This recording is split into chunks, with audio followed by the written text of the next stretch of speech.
Thank you to everyone who's joining us so far. My name is William Wildman. I'm the Assistant Director of Admission at the Tulane School of Architecture. So I oversee our graduate admissions process, and I'll be the person that you'll probably communicate with quite a lot as you have more questions about the degree. And I'm joined by Dean Yaki Alday and Ben Smith, who's the Director of our graduate programs, and I'll give them both a chance to introduce themselves. We'll start with Iñaki. Thank you. Thank you for coming, for attending this virtual, a kind of small open house through Zoom.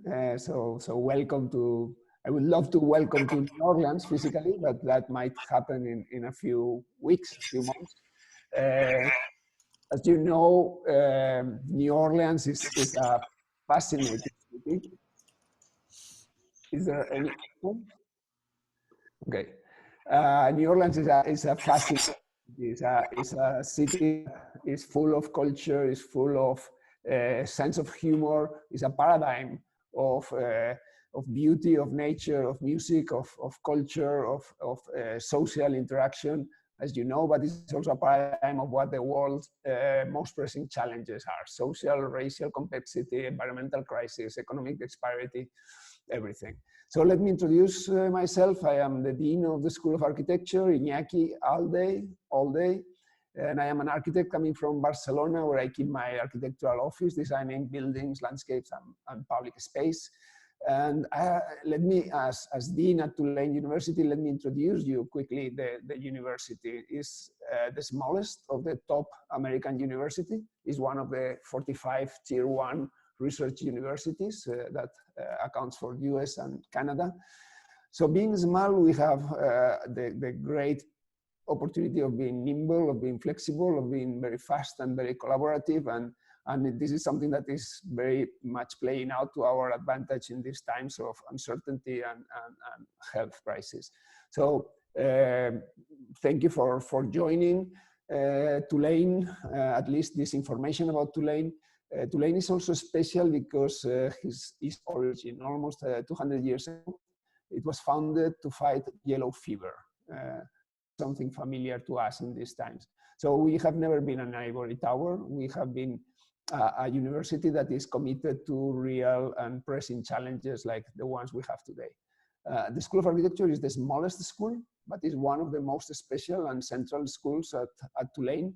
We were instrumental in rebuilding New Orleans after Hurricane Katrina. We know about crisis, we know about events like we are now, and we work in real life challenges and solutions. We work with the people of New Orleans, with the people all over the world in what some of the most pressing issues are. And we have fun designing. Designing is the greatest thing. And those of you who have already experience in architectural, in your undergraduate or other design disciplines, you know that that is the most fascinating and most passionate things that one can do. So why we are here at Tulane? We are in New Orleans, and we are this school that is really facing not this COVID crisis only. We face issues of environmental challenges and social challenges related to environmental issues here in the forefront.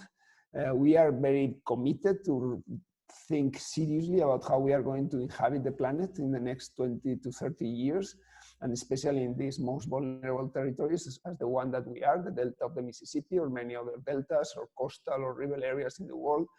Billions of people are currently living in these areas, and most of the food and other production happen in these kind of regions. So we take very seriously that we are a professional school.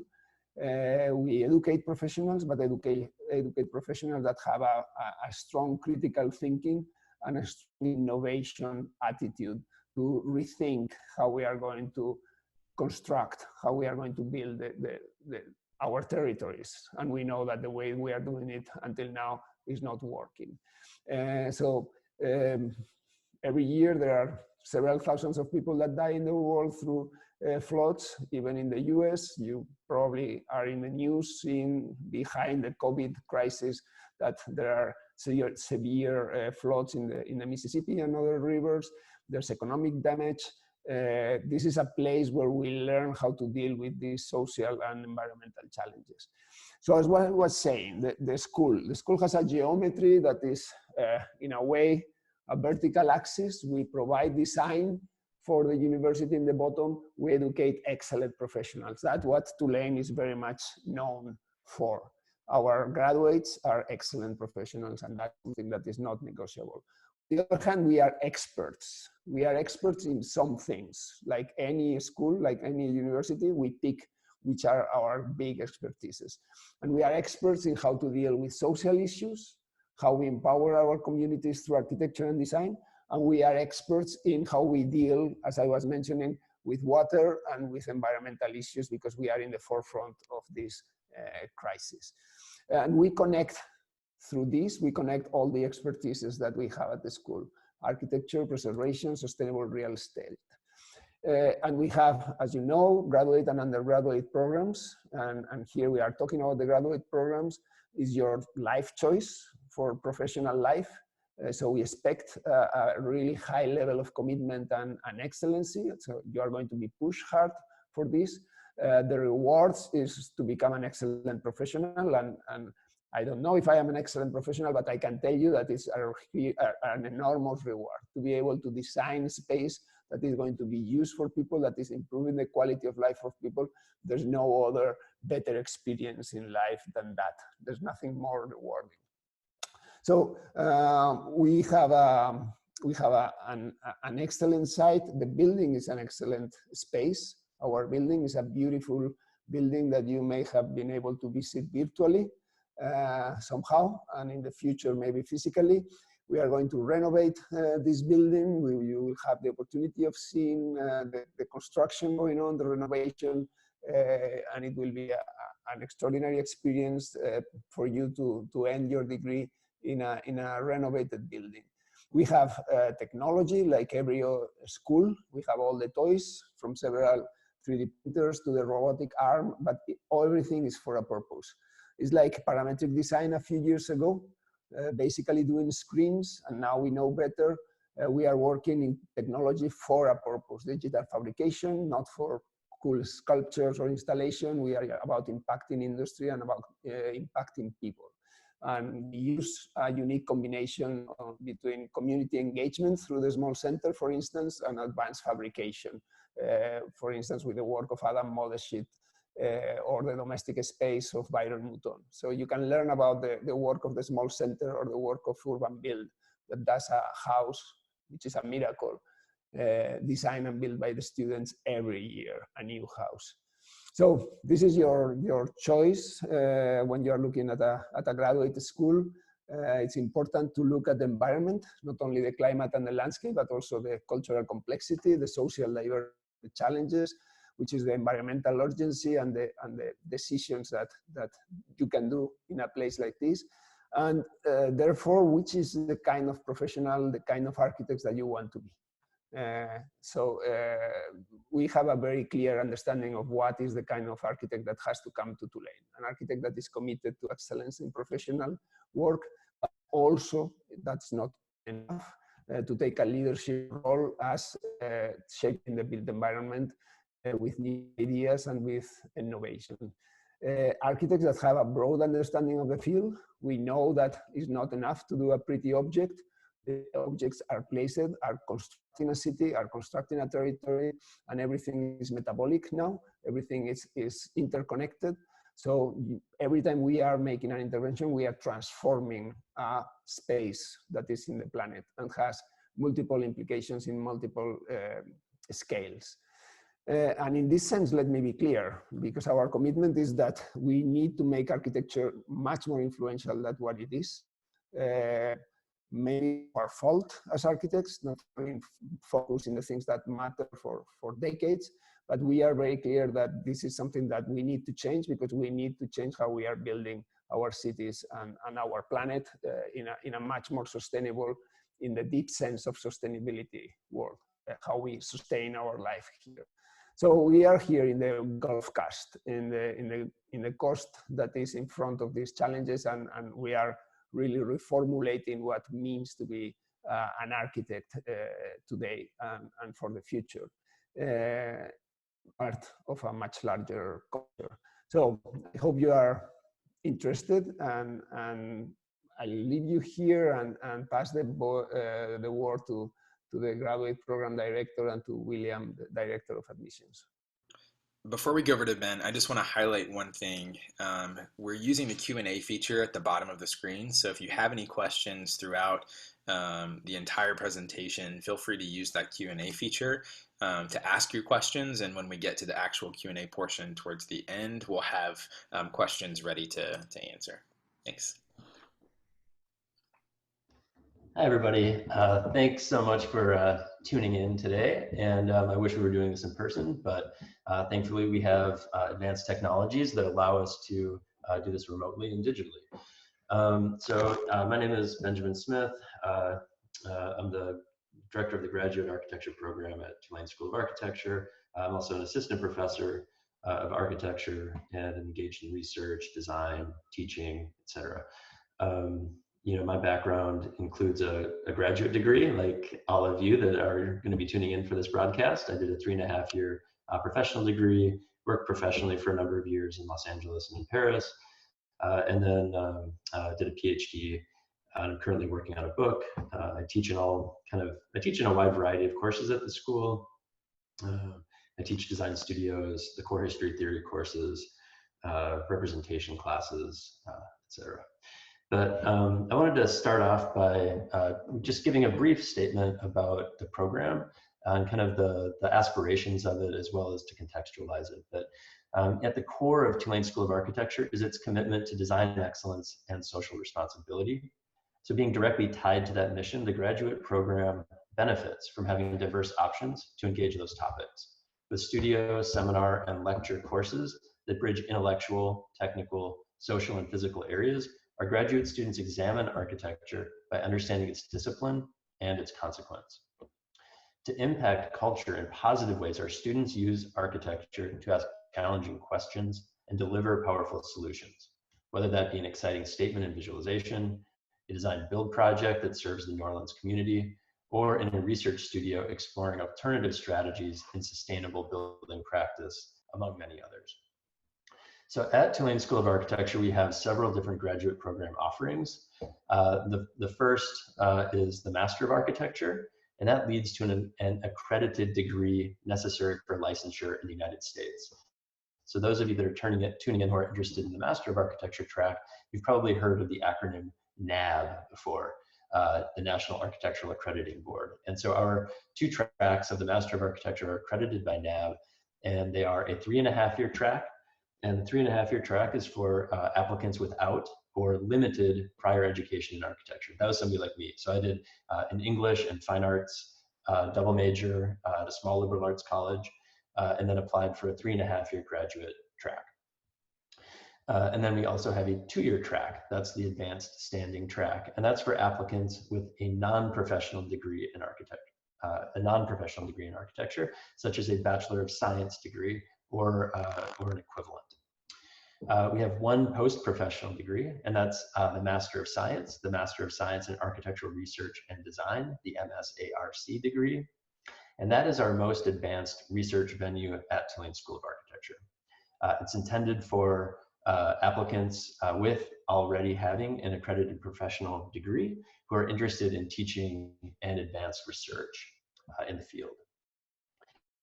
Broadly speaking, this program, as well as the other graduate programs, leverage 6 areas of concentration at Tulane School of Architecture. Those include river and coastal urbanism, or climate change adaptation, design build, design and social engagement, building technologies, advanced fabrication and design, and representation and theory.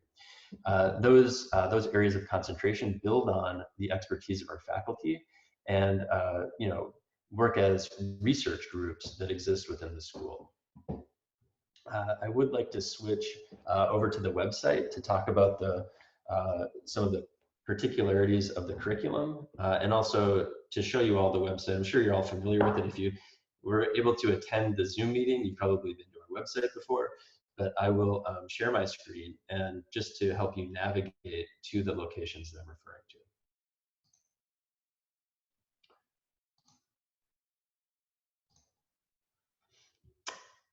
You should all be seeing my screen now.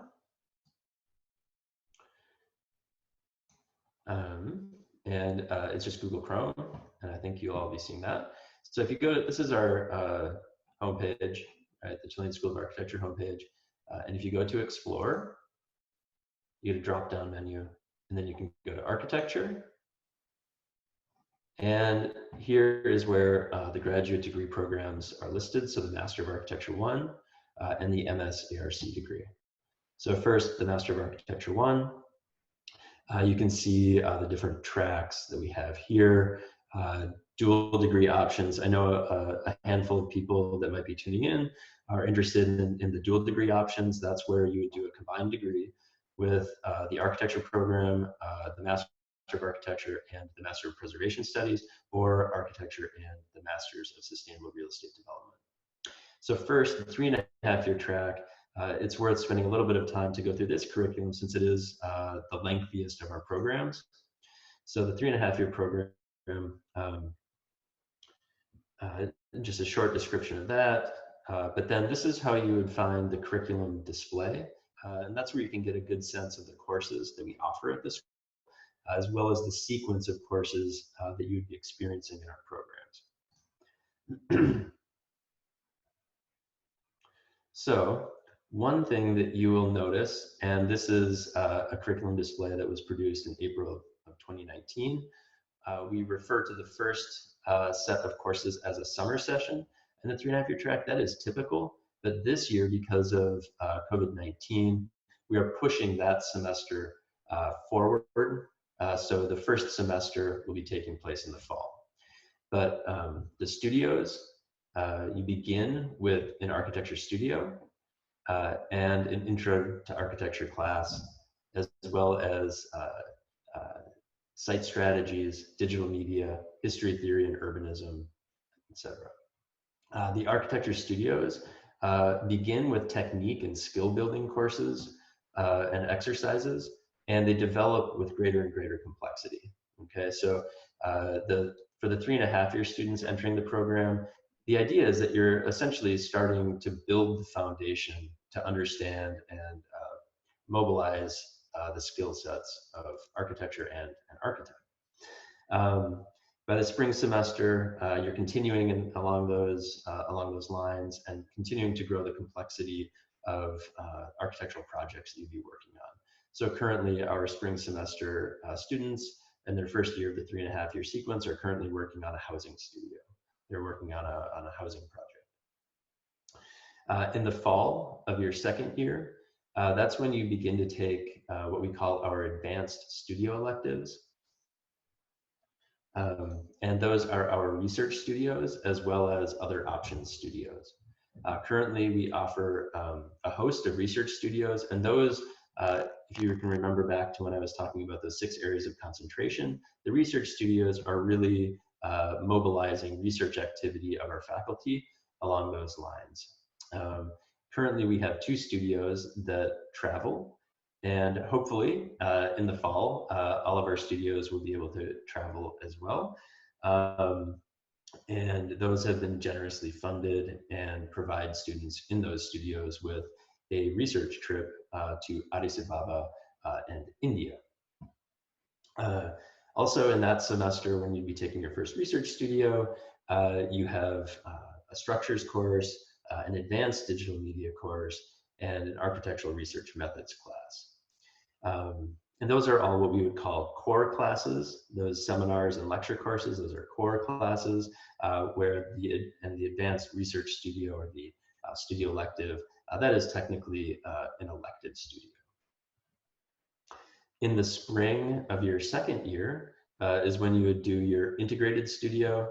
And the way that I oftentimes describe that to incoming students or students who are new to the field is that's arguably a studio where you will produce your most complete building project while you're a student at the School of Architecture, because it addresses all of the various systems of a building project. So not only are you working on the form and program of a building, but you're also addressing things like the mechanical systems, the facade systems, the structural systems. circulation, code, egress, all of the stuff that actually is critical to developing an architectural project. In conjunction with that studio, you have a course like integrated building systems that helps you address some of the complexities that exist within the studio project.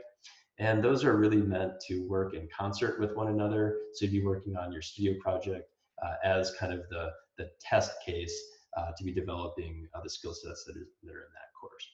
Then you have multiple architecture electives that you can take. And those are within the School of Architecture, and those are typically advanced seminars that bridge a wide variety of topics at the school. Again, largely they would fall within those 6 areas of research concentration, but they might deal with advanced representational strategies. They might deal with more history or theory, like more advanced subjects of history and theory. I might be looking at a particular figure in more depth, etc.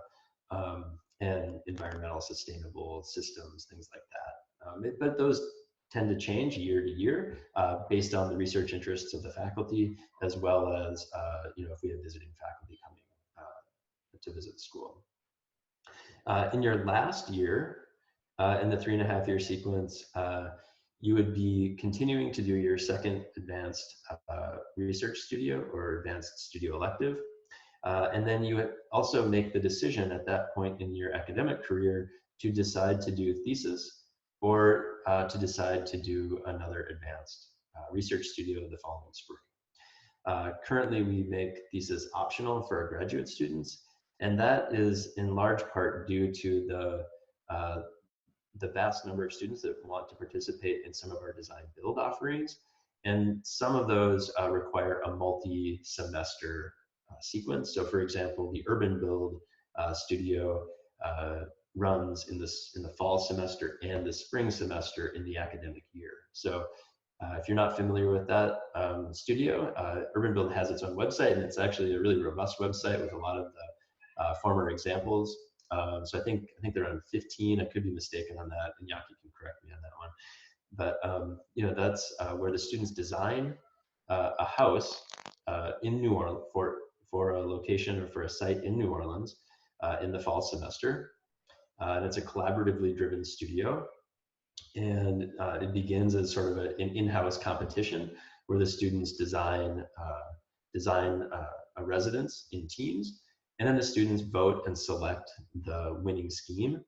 And then for the remainder of the fall semester, they develop that into a construction document set. And by the end of the winter break, Byron has had that stamped and approved by the city so that the students can dive into building it in the spring semester. And so that's an example of a studio that would perhaps prohibit somebody from doing thesis because it's a multi-semester engagement. But if you do choose to do thesis, that's when you would be beginning to think about that as in this fall semester of your 3rd year, where you would elect to work with a particular faculty member at the school. So currently, we are working with about 2 students per faculty member who are interested in thesis, or up to 2. So I coordinate the graduate thesis sequence, and I have 2 students, for example, that I am responsible for overseeing. And we have a number of faculty who are involved in the graduate thesis sequence, and they each have 1 to 2 students that they're overseeing the research and design development of their projects. But in that thesis research semester, that's when a student develops a research proposal, and that's, they will have done some in-depth investigation of a particular subject so that they understand the context and methodologies that they would be using to engage in research, as well as the value of that exercise. In addition to either doing thesis research and your upper level studio, you would also have professional concerns and an advanced history and theory elective. And then in addition to that, another architecture elective. Then in the spring semester, you're either doing thesis or you're doing another advanced options studio or research studio.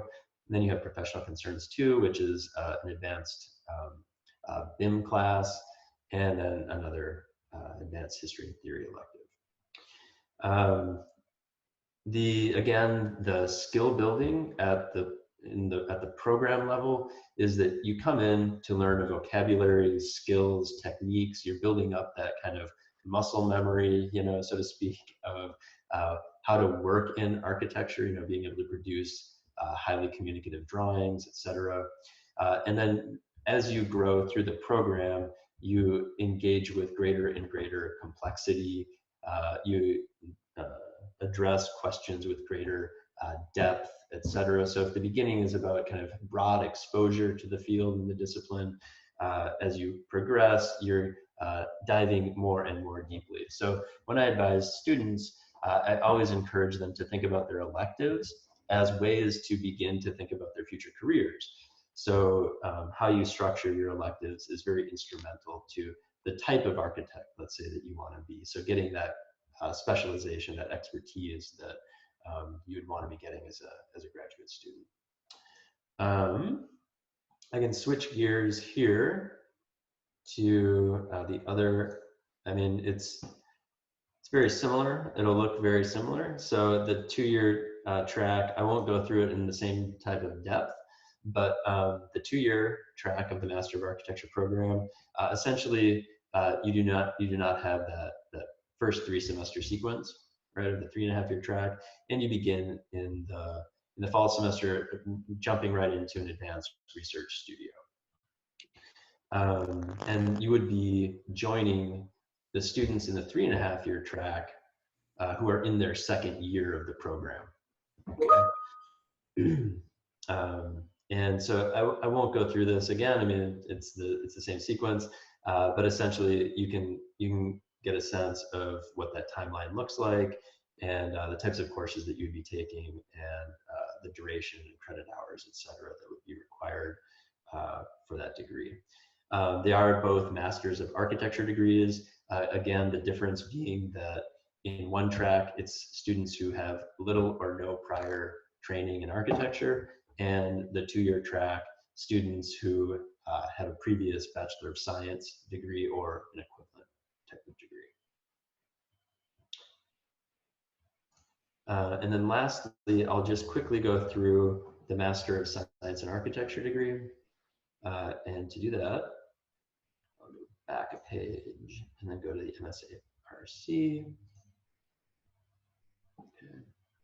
So again, you can see these areas of concentration at the school: river and coastal urbanism, design build, design and social engagement, building technologies, advanced fabrication and design, and representation theory. When you apply for this program, it's a good idea to have a sense of which one of these tracks you want to be a part of, and even being able to identify perhaps faculty members that are working in those areas, because we want to really develop that advanced research at the school and within this program. But again, I'll look at this curriculum sheet with all of you. And this is a 1-year program, but it begins unofficially in the summer before you start the program in the fall. So for example, if you were applying and were going to be joining us this fall, you'd be doing some directed reading with your faculty director from the very beginning. And excuse me, you'd be doing that in the summer prior to officially beginning the program. That would just be to get up to speed with some of the topics, content, et cetera, that the director of your program would be deeming as necessary. And in that first semester, again, you're doing an advanced research studio. That should be done with your faculty director, or if they aren't currently offering a studio, then to have them help you choose which studio you'd be joining. You will be making all of those decisions in consultation with your thesis director, so that you can have that really crafted and kind of cultivated, course experience that will leverage the best resources for that research project. Again, you'll have the research proposal class where you'll be working one-on-one with your thesis director to develop the research proposal, and then a research methods course with the other graduate students, and then an architecture or university elective. So this is a program where we actually open up the interdisciplinary nature, the multidisciplinary nature of your questioning so that if there is a course, let's say in maybe physics or chemistry, or who knows what it might be, right? It depends on your interests, but you can, it's opened up to take a university elective, but that would again be done in consultation with your thesis director. Of course, you can also do an elective within the architecture program as well. And then in the spring semester, you'd be developing your design thesis or your thesis research. You'd be doing another a 3-credit-hour course, the independent thesis research course, with that director as well. So effectively, you'd be doing 12 credits of 12 dedicated credits toward that thesis with your director. And that's true for the Masters of Architecture students as well, who would like to do thesis. And then you have 2 more elective courses that you can choose. So those are the program kind of curriculum kinds of questions, or not questions, but the curriculum sequence. Again, this is a program, the Masters of Science is a program that is meant for students who have a professional degree previously and are interested in advanced research and perhaps future teaching. Okay. And so with that, maybe I'll turn it over to William, and he can talk more specifically about the application procedures. All right, so we'll turn your screen sharing off, Ben. Okay, so a couple things to note. So normally we would have, for the Master of Architecture program, we would have a priority deadline and then review applications beyond that date for, on a case-by-case basis. But a lot of things have changed, obviously, in light of the COVID-19 crisis. And so one thing that we want to highlight is for the incoming courses this fall, we've reopened the admission cycle, and we're accepting applications for Master of Architecture and Master of Science in Architectural Research and Design on a rolling basis. And we're kind of looking at an expedited turnaround. So we're looking at a 10-day, once you submit your application and your supplemental materials, we'll have about 10 days to review your application and then get that decision back to you along with a merit award offer. For incoming students that want to start this fall, like Ben said, traditionally our 3.5-year students would start in the summer, but we have pushed back that start date to the fall. So all of our students across all these architecture graduate programs will begin together in mid-August. So that does give you a little bit of time to make that decision and to decide if this is the right time to start your graduate education. Looking at the fall semester and the application process that precedes that, we do have to have an online application. We do have to have letters of recommendation, 3 letters of recommendation. We have to have your official transcripts. The university, Chilean University overall requires the GRE as an application component. We know that that's difficult right now for a lot of students to be able to access. And so the way that we're kind of looking at it right now is you don't need the GRE or the GMAT to apply to Tulane School of Architecture for a graduate program, but we do want you to take it as soon as possible, and preferably before you enroll in classes for the fall. So that's kind of the other requirement. As far as kind of gauging your academic and your architectural strengths, we do also require a portfolio as part of that application, whether you're applying for the 3.5-year program or the 2-year program. So that is a piece that's added there. And if you're an international student, you do have to submit your English language proficiency scores, either through the TOEFL examination or the IELTS examination. From what I understand, both of those are being administered online, as is the GRE and the GMAT. So you're able to take those at home through an online proctoring system. So that's an option for you as well.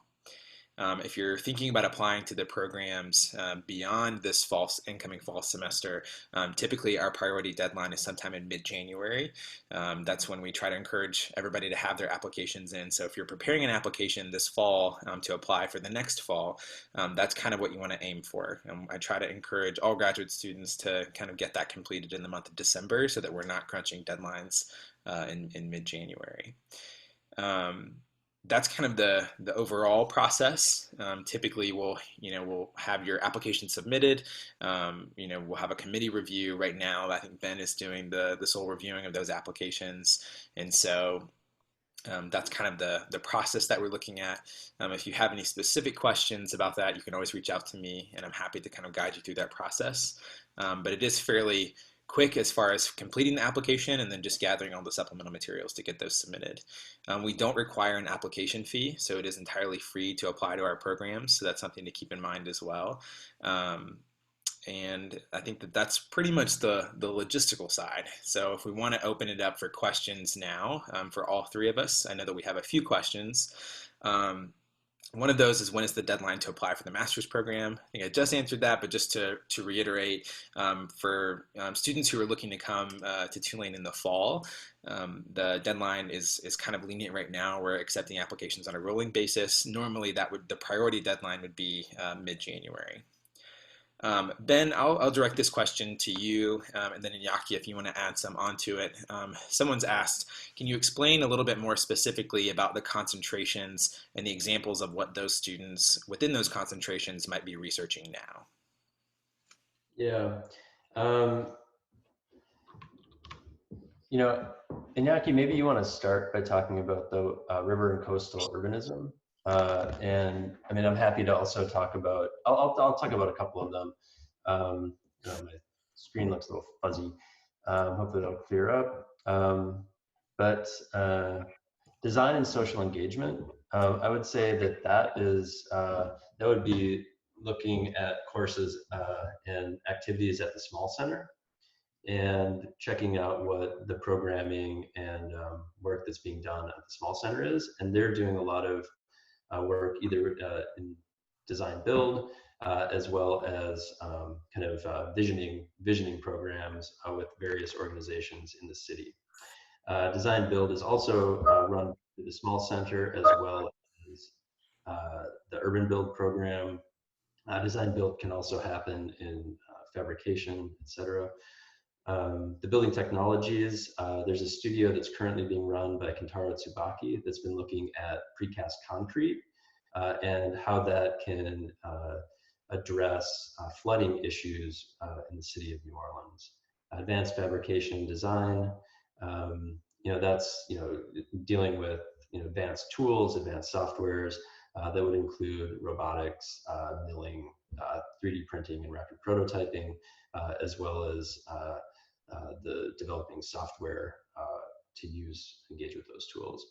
Representation theory, that would be a sequence that addresses kind of the disciplinary evolution of visual communication in the field and how representational projects speak to a theoretical discourse that mobilizes, you know, different territories of design interest within the field of architecture.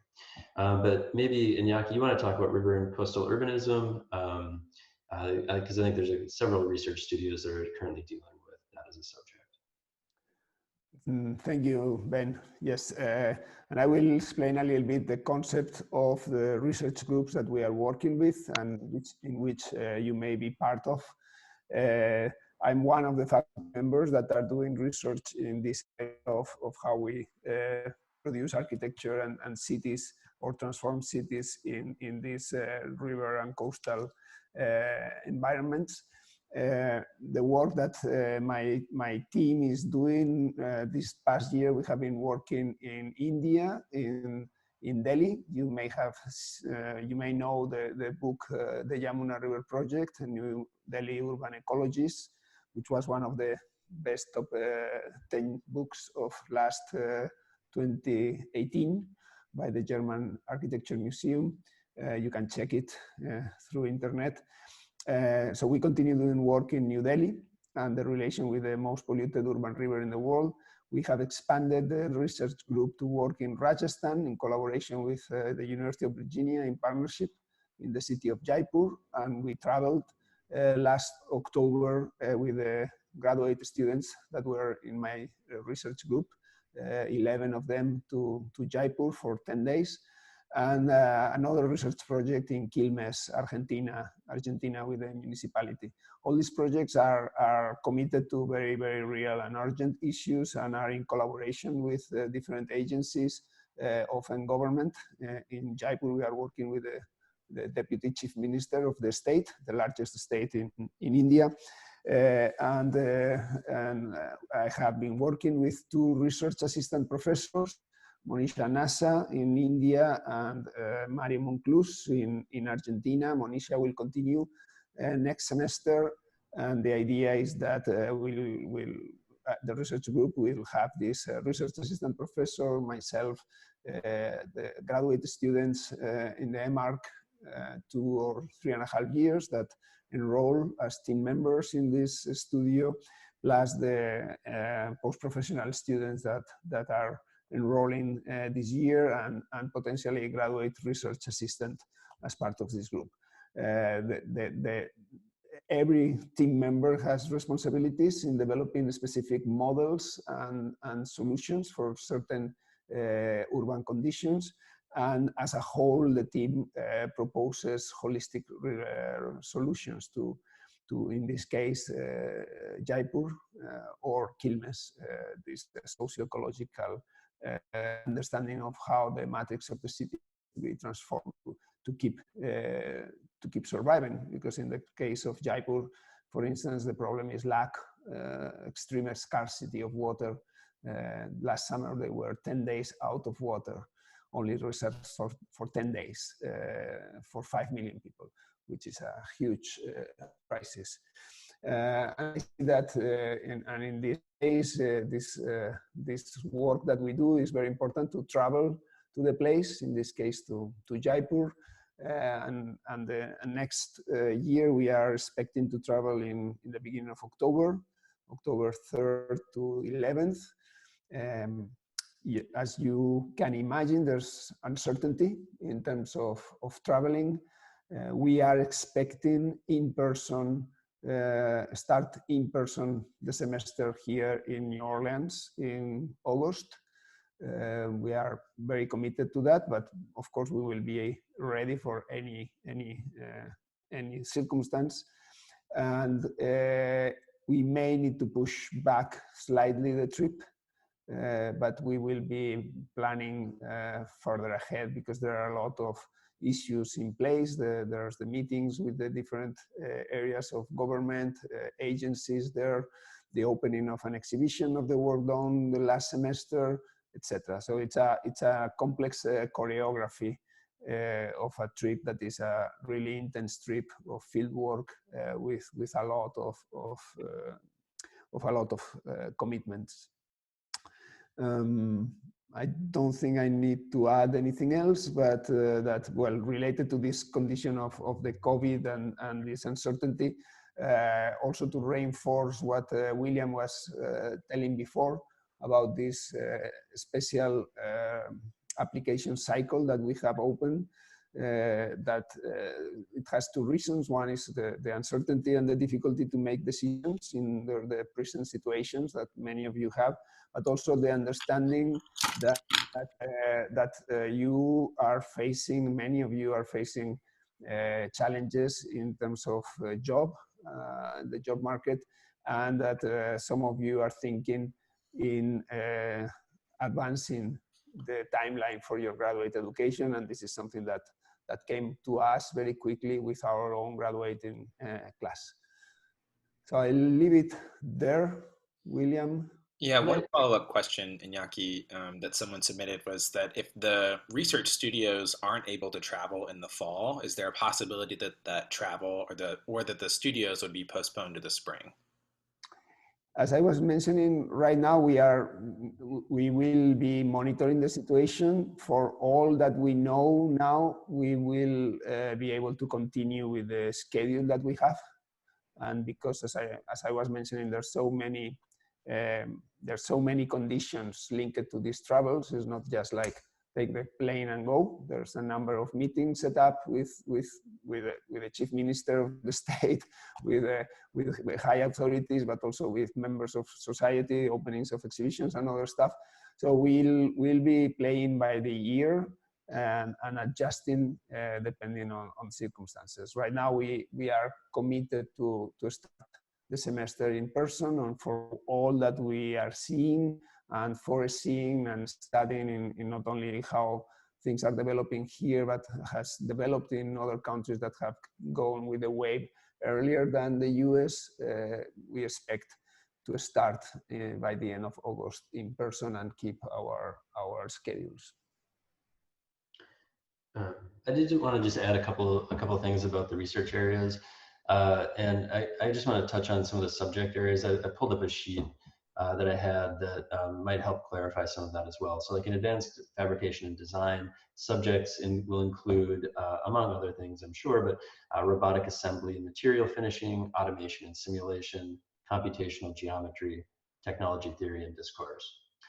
For building technology, the subjects there would include technological system definitions, theory and discourse, passive and active building systems, construction strategies, material logic and assemblies, advanced computational simulation and fabrication as well, and indeterminate structural systems. One thing that you might find is that some of the subject areas actually kind of dovetail or overlap with other research areas. We're all working in architecture, so that would just be natural. So, but it would be sort of the spirit in which they would be conducted that I think would also be different. But then in design build, pedagogy and process. So thinking about the teaching of design build as well as how that actually occurs, what kind of engagement occurs with that as well. Material innovations, collaborations in context, and educational design build.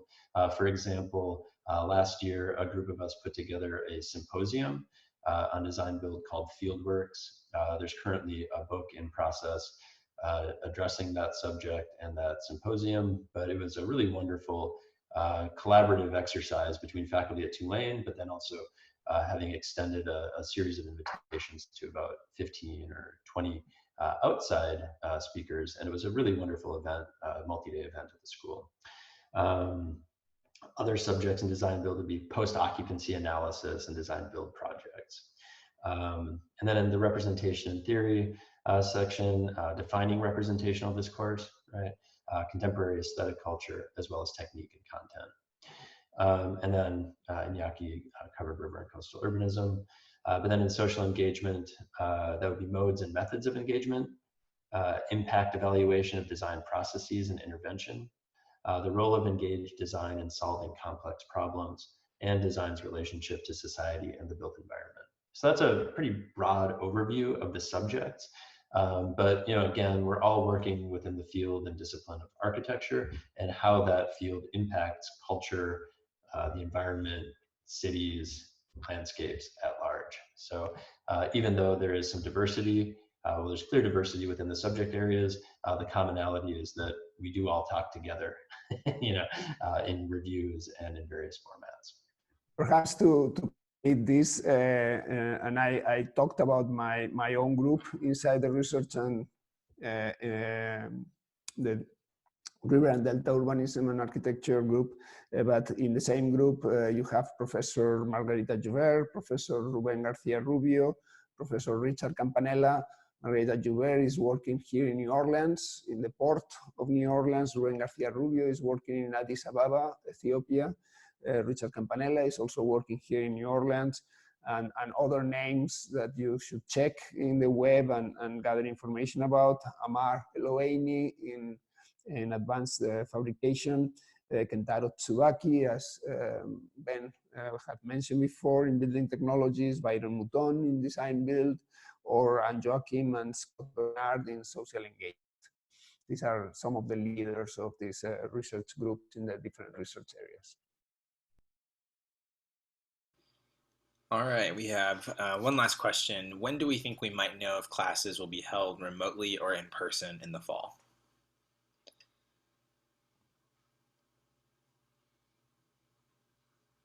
You're muted, Iñaki.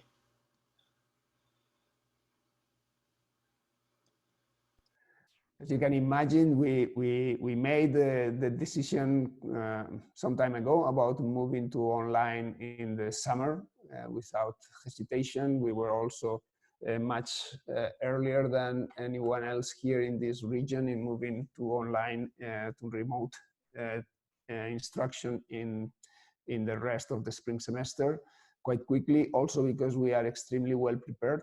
As you can imagine, being in New Orleans and having some climatic events from time to time, this is something that we are really fluent in adjusting and being nimble. Right now, there's no timeline for decision because there are so many factors, including public policy, states' decision, and even federal government, as you have been hearing, and a number of other issues that are out of our control.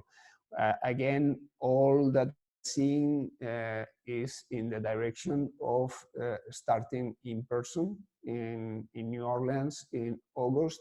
We are counting on starting officially in the initial day that I think is about August 20th, 20 something. We still have some margin. If we need to push back slightly the in-person start of the semester, we will push it slightly, the entire university, of course, not only the School of Architecture. So we feel like we have a good margin. We'll keep you posted. In any case, what is clear is that we have absolute commitment to start the semester on time, hopefully and most likely in person. If not, we are perfectly ready to start in online and switch to in person as soon as you can arrive here. For international students, we will be delivering the education yes or yes, wherever your circumstances, because we know that there are visa issues and again, things that we are not able to control. But what we can control is that we will deliver the education and instruction, and that we have developed quite sophisticated methods for doing that through remote systems. As I mentioned, being in New Orleans is something that has prepared us way advanced. We were not expecting to have something like this in March. We were most likely thinking in these circumstances that may happen most likely in the summer here or in the early fall, but we are ready. So we will see you in one way or the other in the beginning of the fall, and most likely in person. Awesome. We don't have any other questions, and we're running a little bit short on time. So I just want to reiterate, if there are any questions after this, you can reach out to any of us by email. All of our contact information is located on the School of Architecture website, which is architecture.tulane.edu. And again, we'll have these sessions recorded, so if there's anything that you missed or needed clarification on, that will be on our website here shortly. But we thank you for spending this time with us, and we look forward to hopefully reviewing your application sometime soon. And we haven't seen your face through this system. We have seen ours, but we haven't seen yours. So we hope to see yours in a few weeks or months from now. Thank you for attending. Thank you for attending, everybody.